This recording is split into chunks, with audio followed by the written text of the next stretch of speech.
frail and artistic Wolfwalkers is a film about understanding nature outside of our pre-established concepts.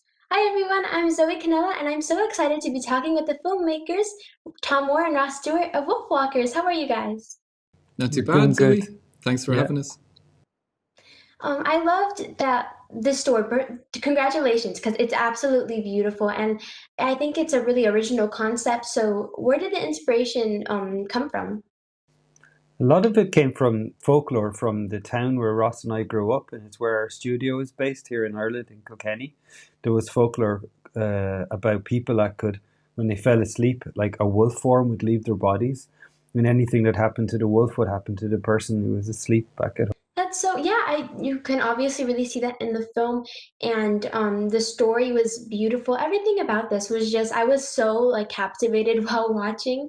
And you've also previously worked with Will Collins from one of my favorite all-time films, which Song of the Sea. Oh my gosh, I can watch that film over and over again.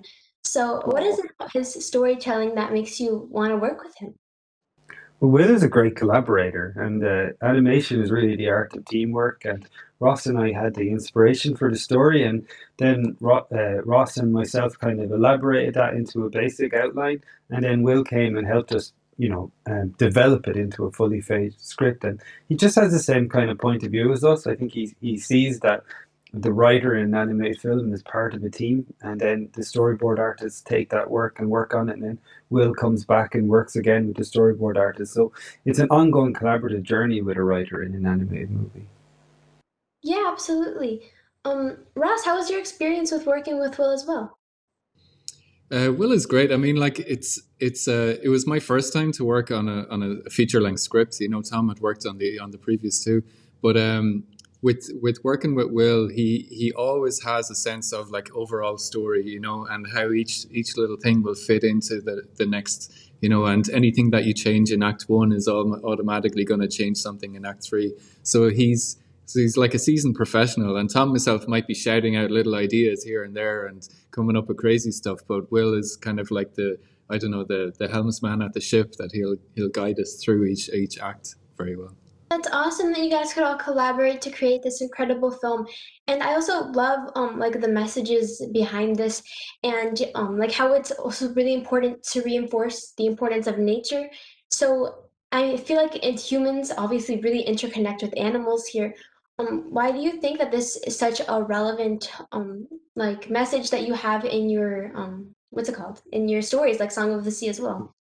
I think I we're think we're living living through through a a scary scary time time where where humans humans are are going going to to end end up up being being the the only only animals animals on on the the planet. planet. If we're not careful, we're going through a sixth extinction, and remembering that we share the planet with other animals and that we're intimately linked with other animals, and the fact that the folklore that we We have have that that ties ties us us and and connects connects us us to to other other animals animals and and habitats habitats and the and the environment environment is is something something worth worth preserving preserving because it because it helps helps us us understand understand our our place place within within the the biosphere and biosphere within and the within the environment. environment. I think those I are think all those are things all that we things that we need to need to remind remind people people of of constantly. constantly before it's too late. Yeah, and also the empathy that you know we maybe explore in the film between Robin and Maeve, the two cultures of humans. It should also be a speciesism conversation that like how we treat one species of animals differently to another species. You know, like livestock as opposed to wild animals, and then humans versus all of those other species. We really need to think a little bit more as a species about how we interact with everything else that shares this planet. Thank you all so much for watching. If you liked it, make sure to give this video a big thumbs up and check out some of our other Kids First reviewers and reporters on this channel. Bye now!